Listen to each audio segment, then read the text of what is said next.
सर्वशक्तिमान परमेश्वर यीशु मसीह के नाम से इस पेज के लिए मैं धन्यवाद देता हूं। हमारे प्रिय मित्र ब्रदर समवेल, इनके लिए मैं धन्यवाद देता हूं।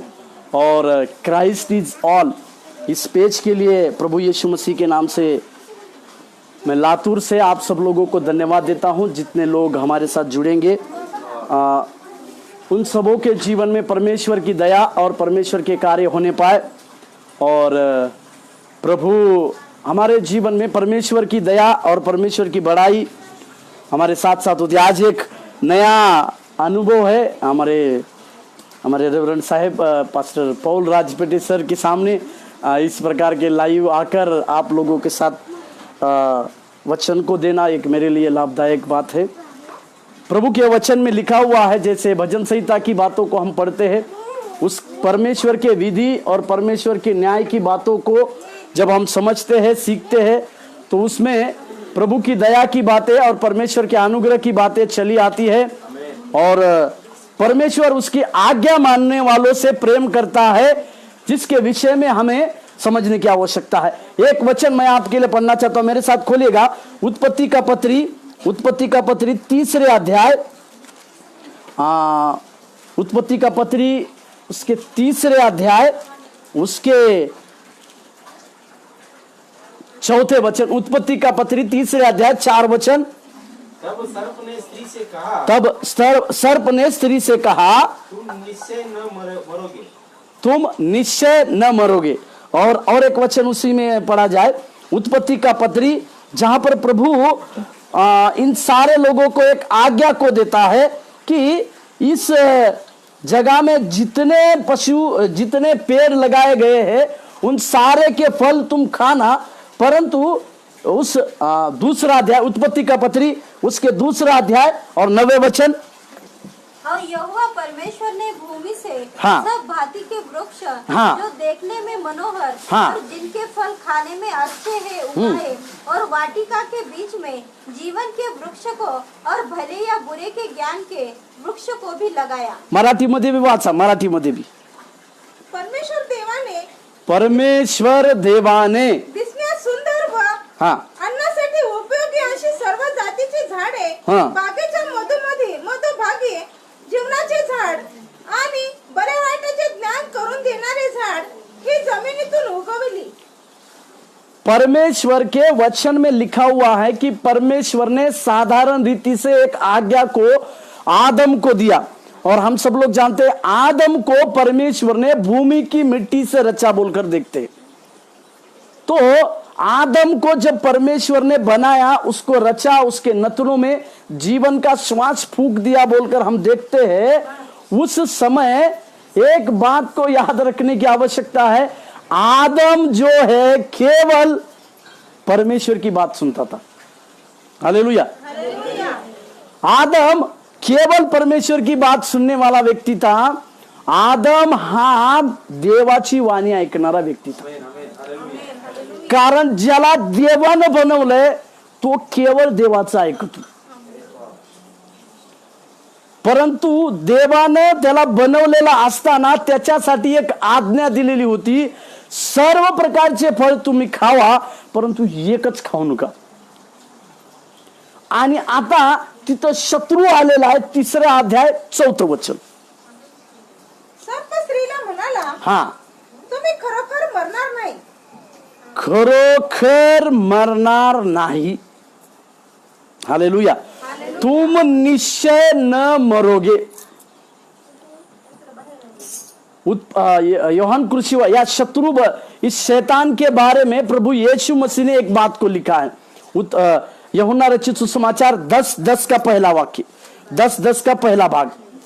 यूहन्ना क्रूसी वर्तमानाचं पुस्तक याचा 10वा अध्याय आणि 10व्या वचनातला पहिला भाग। चोर किसी और काम के लिए नहीं, वाह, चोर किसी और काम के लिए नहीं, परंतु केवल चोरी करने और घात करने और नष्ट करने को आता है। राइट। केवल शब्द मराठी चोर येतो तो केवळ चोरी व घात नाश करावास येतो। मी तर बस चोर येतो याचा अर्थ चोर येणं साहजिक आहे, पण हा चोर येत असताना त्या चोराचं येणं 3 गोष्टीसाठी होतं. चोर 3 बातों के लिए आता है, चोरी करने, घात करने, नाश करने. बोली, चोर 3 बातों के लिए आता है, चोरी, घात, नाश. पर उसमें चोर और एक बात को लाता है, वो क्या है? आज्ञा तोड़ने की बात, या वचन के ऊपर संदेह करने की बातें. सर्प स्त्रीला जाऊन म्हणतोय की तुम्ही जर ते फळ खाल्लं तुम्ही मरणार नव्हत. हिंदीमध्ये निश्चय न मरोगे. आता एक तिथे एक तो विषय माझा नाही, एक तुम्हाला सर्वांना ह्याच्यासाठी सांगतो. सर्वात पहिली गोष्ट काय झाली पाहिजे होती माहिती आहे का? त्या स्त्रीकडे ज्या वेळेस हा सर्प गेला आणि त्या सर्पानं तिला काही विचारलं, तर तिने काय केलं पाहिजे होतं? तिने काय केलं पाहिजे होतं? उदाहरणार्थ, हम किसी के घर में जाते हैं, मान लीजिए कोई भैया नहीं है, उनका पत्नी है, और उनको बोलते हैं आपके घर में जो टीवी है वो हमको दे दो. तो वो घर की औरत क्या बोलेगी? घरची बायको काय म्हणेल? काय म्हणेल? माझ्या नवऱ्याला विचारा, मेरे पति को पूछो. परंतु इथं उल्ट झालंय. सर्प स्त्री से बात कर रहा है और बात करते करते उसको बोल रहा है कि तुम निश्चय न मरोगे. हमारे आशीष को रोकने के लिए कभी कभी शत्रु हमें इस प्रकार से भड़काता है, अरे तुम ये करो, तुमको बहुत अच्छा आशीष मिलेगा, तुम्ही ही गोष्ट करा, त्याच्यामुळे तुम्हाला जास्तीचा आशीर्वाद भेटेल. परंतु आम्ही एक लक्षात घेतलं पाहिजे की शत्रूकडून आम्हाला काही ज्यावेळेस अशा काही गोष्टी, आवाढव्य गोष्टी देण्याचा प्रयत्न करतो, तो जो शत्रूकडूनचा जो आशीर्वाद असतो तो थोड्या पुरता आशीर्वाद असतो, आणि आपण त्या थोड्या आशीर्वादामध्ये स्वतःचं आत्मपरीक्षण करायचं असतं. शत्रू आपल्याला काय म्हणतो की तुम्ही ह्या गोष्टी केलो तर तुम्हाला काही देखील होणार नाही. आता या 3ऱ्या अध्यायामध्ये, माझा विषय हा नाही, त्या 3ऱ्या अध्यायामध्ये ज्यावेळेस शत्रू तिला म्हणत आहे, शैतान तिला सर्पाच्या द्वारे बोलत आहे, तर त्या बाईनं काय केलं पाहिजे? तर सरळ सरळ जाऊन काय म्हणलं पाहिजे होतं? हे का बाबा, आम्हाला काय माहित नाही, तुम्हाला काय विचारायचं तर काय करा, तुम्ही माझ्या नवऱ्याला विचारा. बरं, त्यांनी सांगितले. एक लक्षात घ्या, आदामापासून हवा बनली होती, परंतु आदाम हा देवाकडून बनला होता. त्याच्यामुळं ह्याचा अर्थ असा नाही की बायकाचं ऐकायचंच नाही, जे बायका कमी आहेत असं नाही बरं, सगळ्याच असं काय नाही बरं. प्रत्येक, मला सांगायचा विषय का, जो परमेश्वरानं बनवलेला असतो त्याच्याकडे देवाचं विशेष लक्ष असतं. हालेलुया. आणि जो देवात असतो त्याच्यावर देखील विशेष लक्ष असतं देवाचं. आता आपल्याला आत्मपरीक्षण करायचे, मी देवात आहे का? जर तुम्ही आणि मी जर देवात असोत तर आमच्या मनामध्ये एक गोष्ट लक्षात ठेवली पाहिजे, देवाच्या ज्या ज्या आज्ञा आहेत त्या सर्व आज्ञा आम्हाला पाळायच्या. जर देवाच्या जर आज्ञा आम्ही पाळलेल्या नाहीत तर आमच्या जीवनामध्ये शत्रू आम्हाला तशाच प्रकारे आमच्या आशीर्वादापासून भयकावणार. हालेलुया. आता दुसरी, हा ठीक हो, हालेलुया हालेलुया, देवाची स्तुती असो. आता मी तुम्हाला 2 सरेंडर झालेल्या व्यक्तीबद्दल सांगणार आहे. एक पुरुष है, एक स्त्री है. माझा संदेश तो है, मेरा आज का विषय 2 व्यक्तियों के सरेंडर की बातों को हम देख. लूका रचित सुसमाचार की बातों को खोलिए. लूका रचित सुसमाचार की बातें, उसके 2रे अध्याय, लूका रचित सुसमाचार उसके 2रे अध्याय, लूका रचित सुसमाचार 1ला अध्याय को निकाल के रखिएगा. 2 व्यक्तियों को मैं आज आपके सामने खड़ा कर रहा हूं. एक स्त्री है और एक पुरुष है. परंतु इस दोनों की अर्पणता को मैं आपके सम्मुख में रखना चाहता हूं। जैसे एक सुबह में हमने एक अच्छी गवाही को पढ़ा, एक लड़का, एक 15 साल का लड़का सच्चे प्रभु की खोज में इस प्रकार से प्रभु को, उसने जो पंजाबी फैमिली से था, उसने प्रभु से इस प्रकार से प्रार्थना, इस प्रकार से कहा कि यदि सच्चा परमेश्वर जब तक अगर कोई है और वो मुझे दर्शन नहीं देगा, तो उस समय अमृतसर एक पंजाब एक्सप्रेस एक गाड़ी आती थी जो अमृतसर एक्सप्रेस से होके आती थी, अमृतसर बोल के एक गाड़ी आती है अमृतसर से। उसने इस प्रकार से कहा, अगर परमेश्वर मुझे बातचीत नहीं करेगा, मेरे कुछ सवालों का जवाब नहीं देगा, तो उस अमृतसर एक्सप्रेस ट्रेन के नीचे जाके मैं आत्महत्या कर दूंगा। उसने एक बात को कहा कि मुझे परमेश्वर बात करना है। और उसी रात में इस 14 साल के लड़के को प्रभु यीशु मसीह दर्शन देकर इस प्रकार से उसको कहते हैं कि मैं तुझसे प्रेम करता हूं और मैंने तुझे चुन लिया है मेरे कार्य के लिए।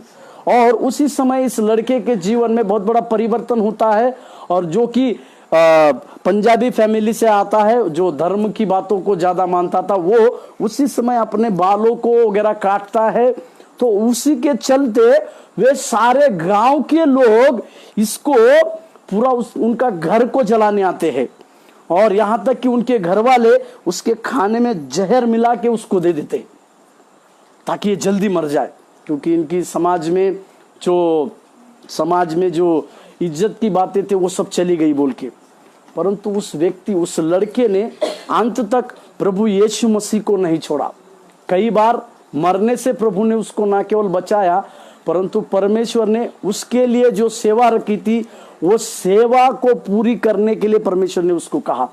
और ये लड़का और कोई नहीं, इसको इस प्रकार से कहा जाता है, मराठी में इस प्रकार से कहते हैं, रक्ताळ लेल्या पायाचा प्रेषित साधु सुंदर सिंह।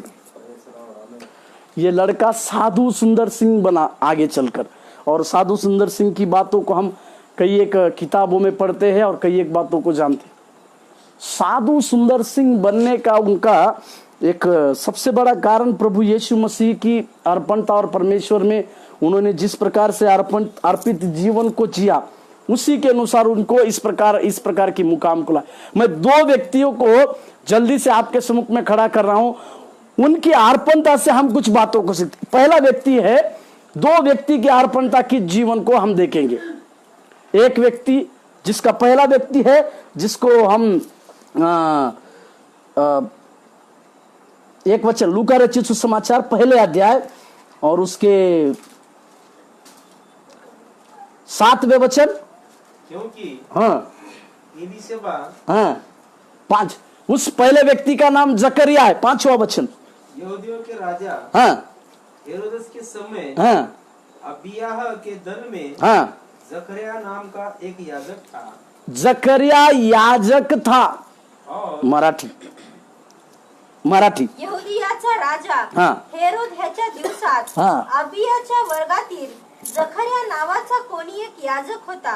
त्याची पत्नी अहरोनाच्या कुळाची असून याजक था, तो जकरिया याजक होता। मी पहिला व्यक्ती ज्याच्या जीवनामध्ये तो याजक असताना सुद्धा त्याच्या जीवनामध्ये कशा प्रकारे त्यानं देवाचा अर्पण करलेलं जीवन कसं जगलं। एक याजक आहे, हा याजकाला आपल्याला तुम्हाला माहिती असलं पाहिजे, याजक लोकाला त्या ठिकाणी परमेश्वराच्या मंदिरामध्ये धूप जाळण्याचं काम दिलं जायचं। त्याचप्रमाणे ते मंदिरामध्ये देवाच्या पवित्र स्थानामध्ये जायचे आणि त्यांच्याकडे एक विशेष प्रकारचं काम दिलेलं जायचं। त्यामुळं याजक लोकांना त्यावेळेस त्या समाजामध्ये चांगला रुतबा आणि चांगला मान सन्मान होता। हा याजक आहे, देवाच्या सर्व आज्ञा मानणारा आहे, देवाच्या सर्व आज्ञा त्याला माहिती आहेत, देवाचे सर्व गोष्टी त्याला माहिती आहेत, देवाने दिलेल्या विधी सर्व काही त्याला माहिती आहेत। सर्व आपण स्तोत्र संहितेचा अभ्यास करत असताना वचन वाचलं, त्याच्या धर्माच्या नियमाप्रमाणे आम्हाला चालायचे। आणि हा याजक असल्यामुळं याच्या जीवनामध्ये सर्व देवाचे जे काही नियम असतात ते सर्व नियम तो ऐकलेला आहे. आमच्या जीवनामध्ये हे याजकीय पद आता प्रभू येशू ख्रिस्ताच्या द्वारे आमच्याकडे आलेलं आहे. आणि ज्यावेळेस याजकीय पद आमच्याकडे आलेलं आहे, एक वचन वाचा, पहिले पेत्र याचा 2 अध्याय 9 वचन. पहिला पत्रस का पत्री 2 का 9.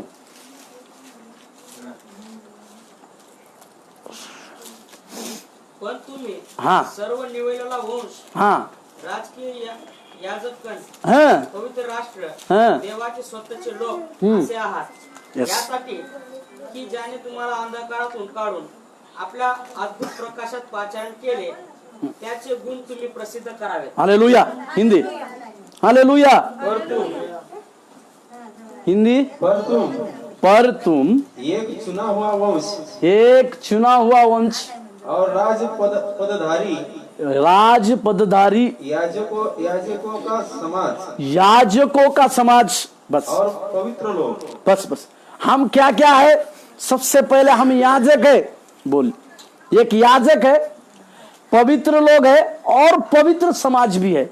ये सारी बातें प्रभु यीशु मसीह के द्वारा, प्रभु यीशु मसीह के उस लहू के द्वारा जो छुटकारा हुआ, उसी के द्वारा हमारे जीवन में आई.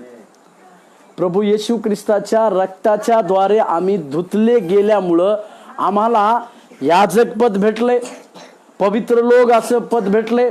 त्याचप्रमाणे ती पवित्र समाज म्हणून सुद्धा आपल्याला असं भेटलेला. हालेलुया. देवाची स्तुती असो, देवाच्या नावाला धन्यवाद. एक याजकाला अशा प्रकारे त्या जुन्या करारामध्ये याजकाला एक प्रकारे एक वेगळ्या प्रकारची डिमांड होती. याजकाला एक विशिष्ट प्रकारचं वर्णन केलं जातो. याजक लोकाला एक विशिष्ट प्रकारचा मान देवाच्या मंदिरामध्ये दिला जायचा. आणि त्या मंदिरामध्ये जकर्या हा एक याजक होता. आता एक वचन वाचा,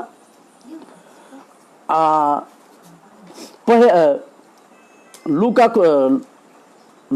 1:9, लूका 1 अध्याय के 9 वचन. तो हाँ याजकों की रीति के अनुसार हाँ उसके नाम पर चिट्ठी निकली कि प्रभु के मंदिर में जाकर धूप जलाए. मराठी.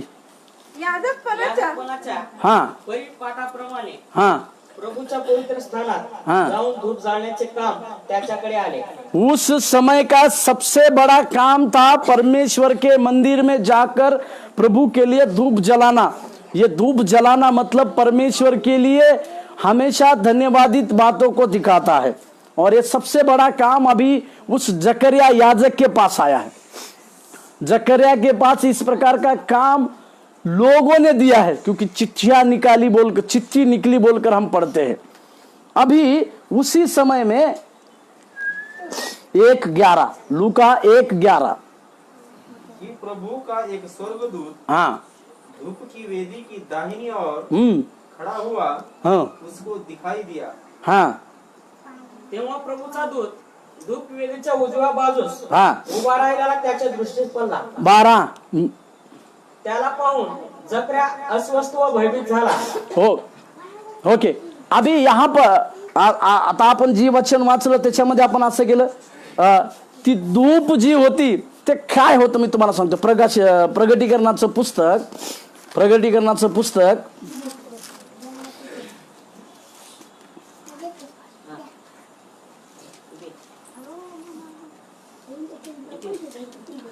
4 अध्याय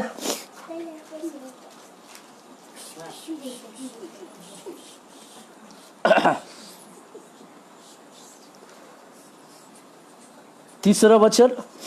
और जो उस पर बैठा है हाँ. वह यशब और मानिक सा दिखाई पड़ता है. हाँ. और उस सिंहासन के चारों ओर मरकत सा एक मेघधनुष दिखाई देता है. हाँ और उस सिंहासन के चारों ओर 24 सिंहासन है और इन सिंहासनों पर 24 प्राचीन श्वेत वस्त्र पहने हुए बैठे हैं और उनके सिरों पर सोने के मुकुट है. हाँ और उस सिंहासन में से बिजलियाँ और गर्जन निकलते हैं और सिंहासन के सामने आग के साथ दीपक जल रहे हैं. ये परमेश्वर की 7 आत्माएं हैं. ओके, माफ कीजिएगा. पहला प्रकाशित वाक्य 5 प्रकाशित वाक्य 5:8. और त्याने गुंडाळलेली प्रकाशित वाक्य 5:8. त्याने गुंडाळी घेतली तेव्हा ते 4 प्राणी व 24 वडील हं. कोकऱ्याच्या पाया पडले. त्या प्रत्येकाजवळ विणा व धुपाने भरलेल्या सोन्याच्या वाट्या होत्या. त्या वाट्या म्हणजे पवित्र जनाच्या प्रार्थना होत. पवित्र जनाच्या त्या प्रार्थना होत्या. Hallelujah, hallelujah. आज आपण धरतीमध्ये ज्या ज्या काही प्रार्थना करतो, ज्या सर्व काही प्रार्थना आहेत, त्या सर्व प्रार्थना ज्या आहेत त्या प्रार्थना आपल्या त्या स्वर्गामध्ये देवाकडे, देवाच्या त्या 24 प्राचीनाच्या जवळ ओतल्या जातात. हालेलुया.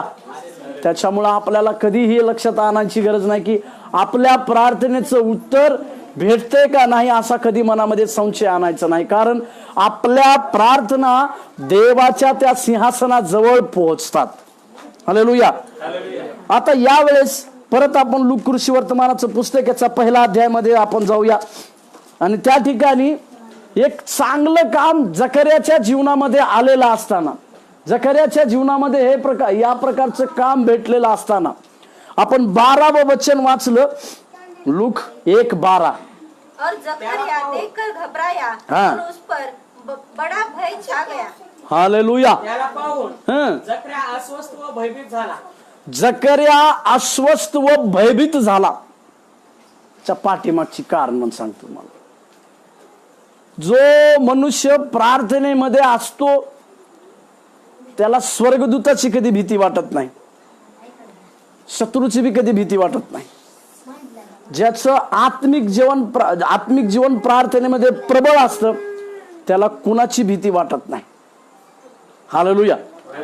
पण या ठिकाणी जकर्या जो आहे तो भयभीत झालेला एका स्वर्गदूताला बघून, स्वर्गदूताला बघून भयभीती नाही झाला, त्याच्यावर एकदम तो अत्यंत मनातून असा विचार करायला लागला की बापरे माझ्या जीवनामध्ये आता काय होतंय. तो या प्रकारचा तो भयभीत होता याच्यासाठी की आपल्यासाठी परमेश्वर स्वर्गदूताच्या द्वारे काही पाठवेल इथपर्यंत त्याच्या डोक्यामध्ये कधी विचार आला नाही. हालेलुया. दानियल नावाच्या व्यक्तीच्या बद्दल आपण कधी अभ्यास करतो तर दानियलाचे प्रश्नाचे आणि दर्शनाचे उत्तर देण्यासाठी स्वर्गदूत जिब्राईल स्वर्गदूताला परमेश्वरानं पाठवलं याच्यासाठी की त्याच्या दर्शनाची उकल व्हावी, त्याचे दर्शन त्याला समजावून सांगण्यासाठी दानियलाकडे एक स्वर्गदूत पाठवला गेला. त्या स्वर्गदूताचं नाव होतं जिब्राईल स्वर्गदूत. परंतु या ठिकाणी हा स्वर्गदूताला बघून जकर्या घाबरतोय आणि घाबरल्यानंतर देव त्याला आपली योजना प्रगट करत असताना आपला स्वतःचा परिचय स्वर्गदूत देतोय. पवित्र शास्त्रामध्ये एका स्वर्गदूतानं ह्या दोन्ही व्यक्तीला परिचय दिलेला आपण पाहतो. लूक कृषी वर्तमान 1:19. स्वर्गदूत ने उसको उत्तर दिया हाँ। कि मैं जिब्राइल हूँ, हाँ। जो परमेश्वर के सामने खड़ा रहता हूँ, हाँ। और मैं तुझसे बात करने और तुझे यह सुसमाचार सुनाने को भेजा गया हूँ. वा वा वा वा वा वा वा वा. हा मराठी. देवदूताने त्याला उत्तर दिले, मी देवासमोर उभा राहणार गाब्रिएल आहे आणि तुझ्या बरोबर बोलावयास ही सुवार्ता तुला सांगावयास मला पाठविण्यात आले आहे. स्वर्गदूत जिब्राईल स्वर्गदूत आपला परिचय जिब्राईल या जकर्याला देतोय. तो म्हणतो की मी जिब्राईल आहे आणि मी काय, माझं काम काय, मी देवाच्या समोर उभा राहतो आणि त्याच्याही पुढे सांगतो की देवाची काही योजना घेऊन मी तुझ्या समोर आलेला आहे.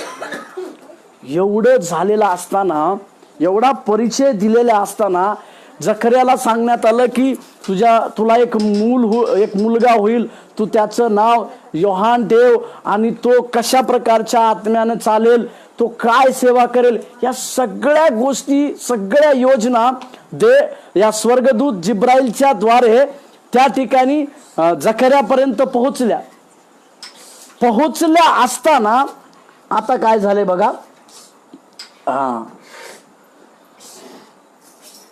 20 21. पहा हे घडले हा त्या दिवसापर्यंत तू मुकारा असेल, तुला बोलता येणार नाही, कारण येता काळी ओके. होती 18 वचन. तेव्हा जकर्या देवदूतानं म्हणाला, जकर्या देवदूताला बोलला. मी हे कशावरून समजू? बापरे, मी हे कशावरून समजू? पहिला प्रश्न. दुसरा प्रश्न पुढं. कारण मी म्हातारा आहे दुसरा प्रश्न नाही, पुढं. व माझ्या पत्नी वयातीत आहे. तीन प्रश्न झालेत. हिंदीमध्ये वाचा. जकरिया ने हा स्वर्गदूत से पूछा, हा यह मैं कैसे जानूं, पहिला प्रश्न, मैं कैसे जानू? क्योंकि मैं तो बूढ़ा हूँ हाँ, मैं तो बूढ़ा हूँ और मेरी पत्नी भी बूढ़ी हो गई है. एक स्वर्गदूत जो देवाच्या समोर थांबणार आहे, देवाची योजना घेऊन, देवाचं वचन घेऊन ह्या जकर्याच्या समोर येत असताना त्याच्या मनामध्ये कन्फ्युजन आहे. कधी कधी आपण देवाच्या पुढे येत असताना काही एक्सक्यूज घेऊन येतो. एक्सक्यूज म्हणजे देव ज्या गोष्टी आम्हाला सांगतो ते न ऐकता आम्ही आमच्या गोष्टी काही देवाला सांगतो. हालेलुया. आता देवाच्या स्वर्गदूताच्या बद्दल त्यानं प्रश्न निर्माण केलेला आहे. आता वचन वाचा 20. लूक 1:20. हा देख, हा जिस दिन तक ये बातें पूर्ण हो ले, उस दिन तक तू मौन रहेगा हा और बोल न सकेगा, हा इसलिए कि तूने मेरी बातों की जो अपने समय पर पूरी होगी प्रतीति न की. हालेलुया. मराठी. पहा हे घडले हा त्या दिवसापर्यंत तू मुकारा असेल, तुला बोलता येणार नाही, कारण येता काळी पूर्ण होतील अशा माझ्या वचनावर तू विश्वास ठेव. माझ्या वचनावर तू विश्वास ठेवलेला नाहीस. म्हणून मी तुम्हाला सांगत होतो की देवाच्या आज्ञा ज्या आहेत त्याचं पालन करणं तुम्हाला आणि आम्हाला गरजेचं आहे. हालेलुया. हालेलुया. देवाची स्तुती असो. देवानं विधी नियम ज्या काही लावून दिलेले आहेत, देवानं ज्या काही विधी आणि नियम लावून दिलेले आहेत ते सर्व आम्हाला पाळणं आवश्यक आहे. त्यासाठी आम्हाला एक लक्षात घेतलं पाहिजे, जर देवाचे विधी, देवाचे नियम याच्यामध्ये जर आम्ही चुकत असू तर आमच्यावर एक शासन येणार आहे, आमच्यावर एक दंड येणार आहे. ते दंड म्हणजे काय माहिती आहे का? की आम्ही देवाचं न ऐकल्यामुळं त्या ठिकाणी जकर्याच्या जीवनामध्ये असं झालंय की जकर्याला जी भविष्यवाणी जी भेटली होती ती पूर्ण होईपर्यंत जकर्या हा मुका राहिला. हालेलुया. बोलू शकला नाही तो. आता आणखीन एक स्त्रीला मी दाखवतो, त्यांचा परिचय आमच्या सर्वाला आहे. आता त्याच अध्यायामधली एका स्त्रीला आपण बघणार आहोत. लुकुर्षी वर्तमान याचा पहिला अध्याय. त्या स्त्रीचं नाव मरियम. 1:28. देवदूत तिच्याकडे आत येऊन म्हणाला, हे कृपा पावलेल्या स्त्रिये, कल्याण असो, प्रभू तुझ्या बरोबर असो. हिंदी. और आनंद और जय तेरी हो, हाँ. जिस पर ईश्वर का अनुग्रह हुआ है, प्रभु तेरे साथ है.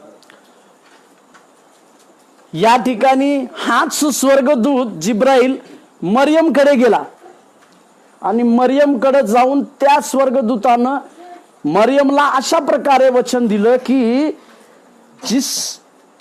जिस पर ईश्वर का अनुग्रह हुआ है, देवाचा अनुग्रह ज्या स्त्रीवरती झाला त्या स्त्री तू धन्य आहेस, अशा प्रकारचा अनुग्रह त्यांच्यामध्ये मरियमच्या जीवनामध्ये दिला. आणि 27वं वचन 29वं जर वचन आपण वाचलं त्या ठिकाणी मरियम सुद्धा घाबरलेली आहे. पण तिच्या घाबरण्याचं कारण काय माहित आहे का?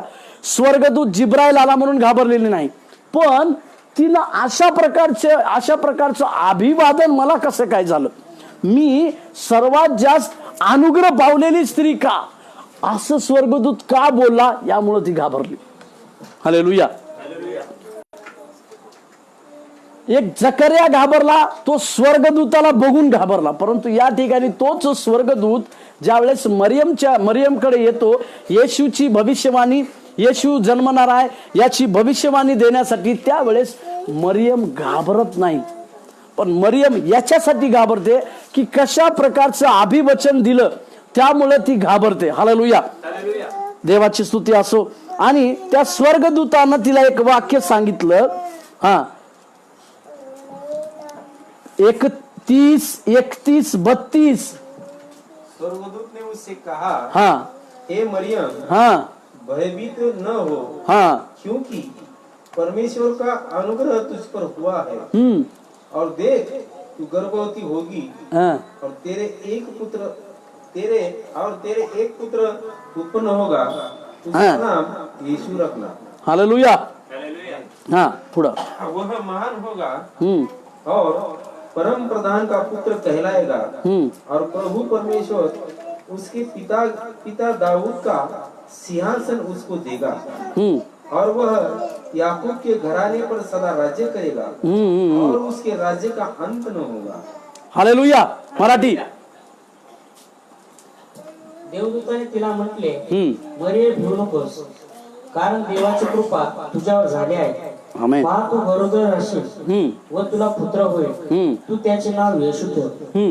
तो थोर होईल व त्याला परात्पराचा पुत्र म्हणतील. आणि प्रभू देव त्याला त्याच्या पूर्वज दावीद ह्याचे राजासन देईल, आणि तो याकोबाच्या घराण्यावर युगानुयुग राज्य करेल, व त्याच्या राज्याचा अंत होणार नाही. मरियेने देवदूताला म्हटले, हे कसे होईल, कारण मला पुरुष ठाऊक नाही. या ठिकाणची घटना आपल्या सर्वाला माहिती आहे, कारण आपण ख्रिसमसला या सर्व गोष्टी शिकतो.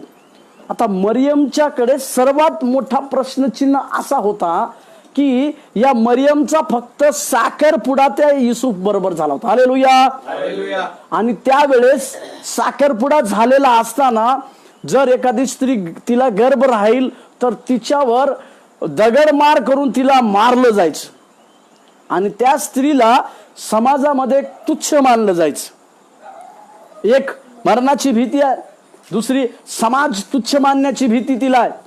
पण तरी सुद्धा ती अशा प्रकारे म्हणते की जेवढ्या काही स्वर्गदूतानं तिला योजना सांगितल्या, सर्वात पहिली योजना सांगितली की तुझ्याद्वारे प्रभू येशू ख्रिस्त जन्मेल, आणि त्या येशू ख्रिस्ताचं सिंहासन युगानुयुग राहील, तो परमप्रधान परमेश्वर असेल, आणि दाविदाच्या तो जे सिंहासन आहे त्याच्यावरती तो स्थिर करेल. या सर्व योजना दाखवल्यानंतर सर्वात पहिला प्रश्न मरियमच्या जीवनामध्ये असा होता, माझं लग्न न झालेलं असताना येशूला मी माझ्या गर्भामध्ये कसं घेणार, हा पहिला प्रश्न.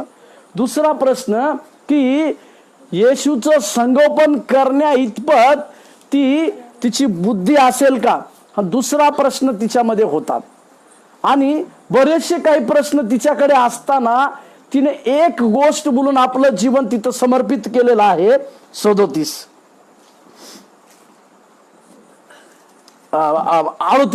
38. मरियम ने कहा, हाँ, देख मैं प्रभु की दासी हूँ, हाँ, मुझे तेरे वचन के अनुसार हो. मराठी. तेव्हा मरियम म्हणाली, पहा मी प्रभूची दासी, आपण सांगितल्याप्रमाणे मला हो. अहो, तुम्ही ज्या गोष्टी सांगितल्या त्या गोष्टी मी आज स्वीकारते, कारण मला एकच लक्षात आलंय, तुम्ही ज्या योजनेच्या गोष्टी माझ्या जीवनामध्ये सांगितल्यात त्या योजनेमध्ये मी माझ्या जीवनाला सरेंडर करणार आहे. हालेलुया. यिर्मयाचं पुस्तक ज्यावेळेस आपण उघडतो, 29 अध्याय आणि 11वे वचन ज्यावेळेस आपण वाचतो, त्यावेळेस तिथं असं लिहिलेलं आहे, देवाची योजना आहे, देवाची योजना तुमच्या सर्वांसाठी आहे, आणि ती योजना देव चांगली आहे. अशा प्रकारची असताना सुद्धा आम्हाला एक गोष्ट लक्षात ठेवायची आहे की त्या योजना 29:11 यिर्मया, तुमच्याविषयी माझ्या मनात जे संकल्प आहे ते मी जाणतो, ते संकल्प हिताचे आहेत, अनिष्टाचे नाही. ते तुम्हाला तुमच्या भावी सृष्टीची आशा देणारे आहेत. ते संकल्प तुमच्यासाठी सिद्धीस नेणारा परमेश्वर आहे म्हणून आपण वाचलो. ज्या योजना देव प्रगट करत असतो त्याच्या स्वर्गदूताच्या द्वारे, त्या सेवकाच्या द्वारे, त्या भविष्यवक्त्याच्या द्वारे ज्या योजना प्रगट करत असतो एखाद्याच्या जीवनामध्ये, त्या योजनेमध्ये आम्ही सहभागी होणं महत्वाचं असते. ना केवळ सहभागी, परंतु आम्ही त्या योजनेमध्ये अर्पण करणं गरजेचं असतं. Hallelujah, hallelujah. दोन व्यक्तीचा आपण अभ्यास करतोय. दोन व्यक्तीचा आपण अभ्यास करूया केला. एक व्यक्ती जो देवाच्या स्वर्गदूताचे वाणी ऐकून घाबरला आणि त्यानं आपलं जीवन सरेंडर करण्यासाठी थोडस तो कमी राहिला, म्हणून त्याचं दंड त्याला भरावं लागलं की ती भविष्यवाणी होईपर्यंत तो मुका राहिला. तो काय राहिला? व गुंगा राहा. परंतु मरियमच्या जीवनामध्ये बरेचसे प्रश्न असताना देखील तिने एक वाक्य सांगितलं, मी परमेश्वराची दासी आहे, तुझ्या वचनानुसार व्हावं. देवाच्या आज्ञा आमच्या जीवनामध्ये असताना, आमच्या जीवनाला जर आशीर्वाद पाहिजे असेल, आमच्या जीवनामध्ये केवळ आरोग्य नाही तर आमच्या जीवनामध्ये एक चांगला आशीर्वाद जर पाहिजे असेल तर आम्हाला देवाच्या आज्ञा पाळणं आवश्यक आहे. देवामध्ये एक अर्पण करणारं जीवन आमच्याला जगणं गरजेचं. यावेळेला आपण प्रार्थना करूया. आपण डोळे बंद करूया आणि प्रार्थना करूया. आपण यावेळेला आपण प्रार्थना करूया, आपले डोळे बंद करूया. प्रभू, आम्ही तुझ्या जवळ येत असताना प्रभू, जकर्याबद्दल आम्ही अभ्यास केला परमेश्वरा. प्रभू, तुझ्या दयेचं आम्ही स्मरण करीत असताना परमेश्वरा, तुझ्या आज्ञा आणि तुझे विधी पाळण्यासाठी आम्हाला तू सहाय्य करावं, यासाठी आम्ही प्रार्थना करीत आहोत. मरियमनं प्रभू बरेचसे प्रश्न तिच्या जीवनामध्ये होते, परंतु तिने एक गोष्ट म्हटली, प्रभू तुमच्या वचनाच्या अनुसार व्हावं. प्रभू देवा, आम्ही यावेळेला आभार मानतो प्रभू. आम्ही तुझी स्तुती करतो, तुझी प्रशंसा करतो परमेश्वरा, कारण तू आमचा सहाय्य करणारा प्रभू आहेस, तू आमचा मदतगार परमेश्वर आहेस. यासाठी तू सहाय्य कर आणि मदत कर. या सर्व फेसबुक लाईव्हच्या मार्फत जितके लोक आम्हाला पाहत आहेत प्रभू, त्या सर्वांच्या जीवनामध्ये कार्य होण्यासाठी आम्ही प्रार्थना करीत आहोत. देवा, तू कार्य कर प्रभू, प्रत्येकाच्या जीवनामध्ये तू कार्य कर. प्रार्थना प्रभू येशू ख्रिस्ताच्या नावात केली म्हणून तो ऐक. आमेन. प्रभू आपको आशीष दे.